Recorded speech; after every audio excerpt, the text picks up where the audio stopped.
जली जाए पहाड़िए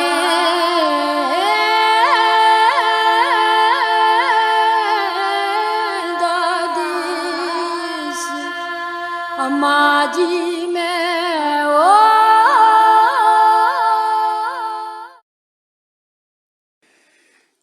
आप सभी का जम्मू डायलॉग्स यूट्यूब चैनल में स्वागत है। ये चैनल जम्मू की बात करने के लिए रखा गया है, इसलिए इसका नाम जम्मू दी गल भी है। आजकल हमारी रियासत में, हमारे यूटी में डिलिमिटेशन कमीशन की रिपोर्ट पर बड़ी चर्चाएं जो हैं वो चल रही हैं। हमारे जो स्थानीय चैनल्स हैं, टीवी चैनल्स, वहाँ पे भी चर्चाएं हो रही हैं और समाचार पत्रों में भी बहुत कुछ कहा जा रहा है, पक्ष में भी विपक्ष में भी।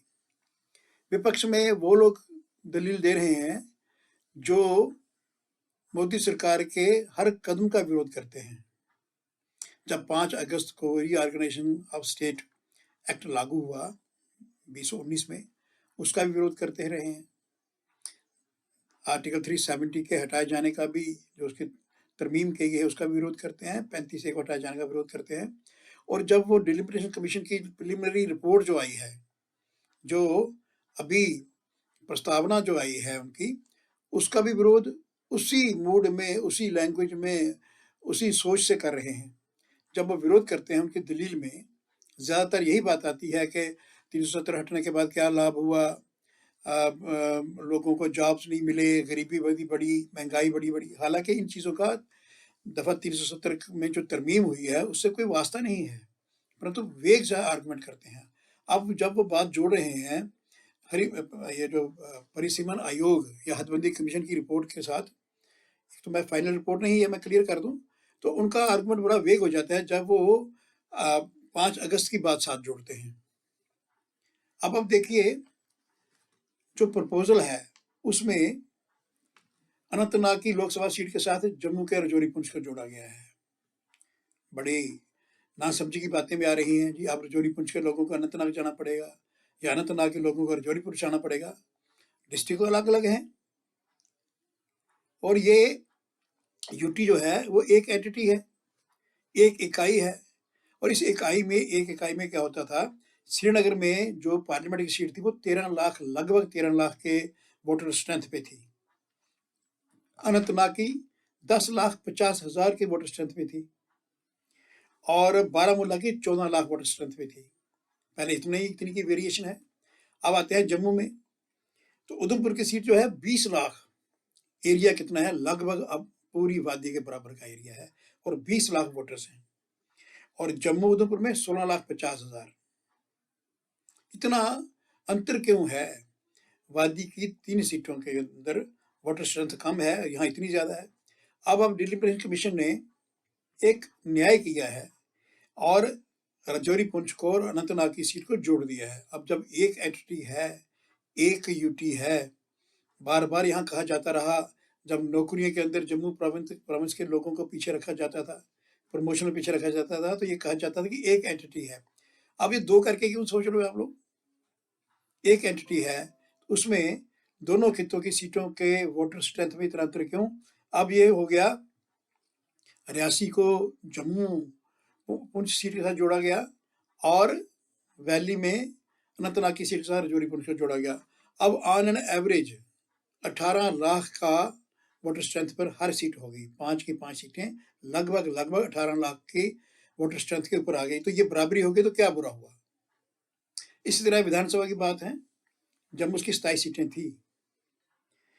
अगर जम्मू की 27 सीटें लें और कश्मीर में से 27, कश्मीर वादी में से 27 सीटें निकालें, तो ऑन एन एवरेज जो उनका बेस है वोटर स्ट्रेंथ का, वो वादी के अंदर 81,000 है और जम्मू के अंदर 90,000 है। ये फिर एक अन्याय है, इनजस्टिस है। अब टोटल सभी सीटों का ऑन एन एवरेज जो स्ट्रेंथ है, equitable, not equal but equitable, वो हो जाएगी 90,000।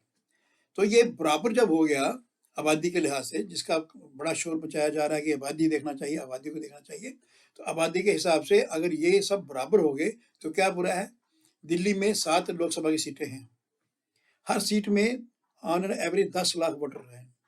हरियाणा में 90 लाख वोटर स्ट्रेंथ है और 9 सीटें हैं। 10 लाख का पूरा बांट के रखा हुआ है। तो लोकतंत्र इसी तरीके से चलता है, डेमोक्रेसी इसी तरीके से चलती है कि पूरी बराबरी हो। अब बात आती है कि तकलीफ क्या हो रही है। तकलीफ ये हो रही है कि वैली के अंदर मिलजुल के और बड़ी साजिश के तहत बाईकाट की बाईकाट की कॉल दिला दी जाती थी। वैली के अंदर 1 लाख वोट लेके जीतने वाला आदमी एमपी बन जाता था और जम्मू रीजन के अंदर 3 लाख वोट लेने वाला भी हार जाता था। ये कहाँ का न्याय था? अब दे वादी के अंदर मिलिटेंट्स को यूज करके, सेपरेटिस्ट को यूज करके बंद की कॉल दें।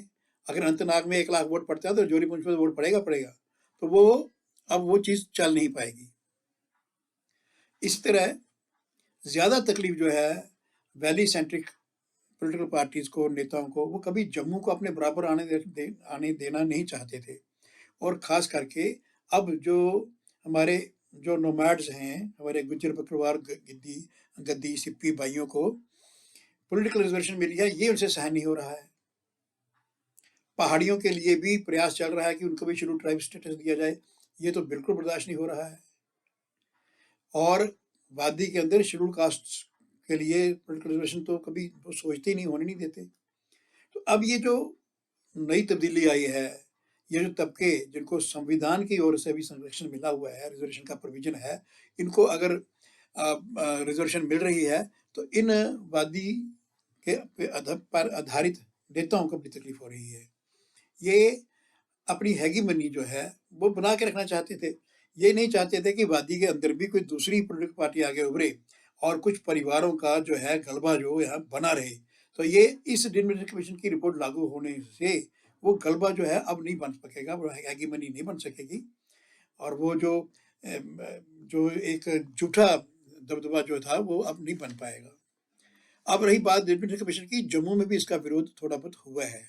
उसमें फर्क है, उसमें ये विरोध नहीं है कि गुज्जर बकरवालों के लिए सीटें रिजर्व हो गई या हर तबके को अब मौका मिला, उसके कोई विरोध ये है कि जो सीमांकन हुआ है उनका, जो बाउंड्रीज बनी है असेंबली सीट्स की, उसमें थोड़ा कमी है। वो मुझे भी लगता है, मैंने भी स्टडी की है। और देखिए कितना ओपन माइंड है डिलिमिटेशन कमीशन का कि उन्हें 2 महीने अपना कार्यकाल बढ़ा के और जम्मू विजिट करने की बात की है। तो ये प्रपोजल है, वो हर किस्म की सुजेशन, तरमीम जो हमारी है, संशोधन, उसको स्वीकार करने का मन उनका है, सुनेंगे। अब देखिए दूसरी बात यह है कि हमारे जम्मू के लोगों को भी मैं एक बात बताना चाहता हूँ कि जब नए सिरे से डिलिमिटेशन कमीशन बन गया तो हम पुरानी सीटों का जो हमारे दिल में बैठ गया है कि ये सीट इस एरिया की है, ये इसका ये नाम था, इसका ये नाम था, ये दिमाग से निकालना चाहिए। हर चीज़ नए सिरे से बन रही है।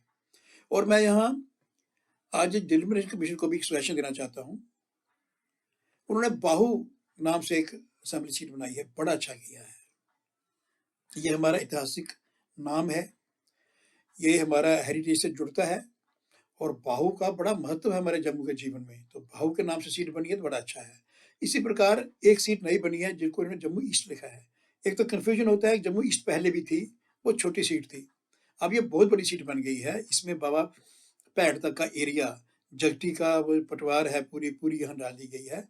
और ये कुल मिला के सारा एरिया जो है भक्ति नगर डाल के, ये तवी के आगे पीछे का एरिया है। तो तभी जो है हमारी लाइफ लाइन है। और अनफॉर्चुनेटली ये हमारे रिजुविनेशन के मामले में और हमारे जो इसका कायाकल्प करना है उसके मामले में उल्टा फोकस है। यहाँ इसका ध्यान नहीं किसी का गया। अगर इस कॉन्स्टिट्यूंसी का नाम भी अब तभी रखेंगे तो तभी कम से कम फोकस में आएगी। वैसे समूचे जम्मू शहर का नाम जम्मू तवी ही है, पर वो पूरे शहर का है, एक कॉन्स्टिट्यूंसी का नहीं हो सकता। इसलिए इस कॉन्स्टिट्यूंसी का नाम, क्योंकि तवी के आगे पीछे उसके सराउंडिंग में ये सिचुएटेड है, इसका नाम तभी होना चाहिए। इसी प्रकार मेरा ये कहना है कि माता वैष्णो देवी जो सीट का नाम रखा है वो अच्छा नहीं बात हुई है।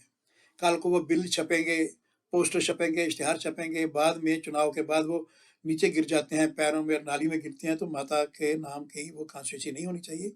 उसका नाम कटरा गुमांग रख लें, त्रिकुटा रख लें, कुछ नाम रख लें, तो माता वैष्णो देवी का नाम, वो हमारी श्रद्धा पर एक प्रकार का उसके अगेंस्ट होगा, अन्याय होगा।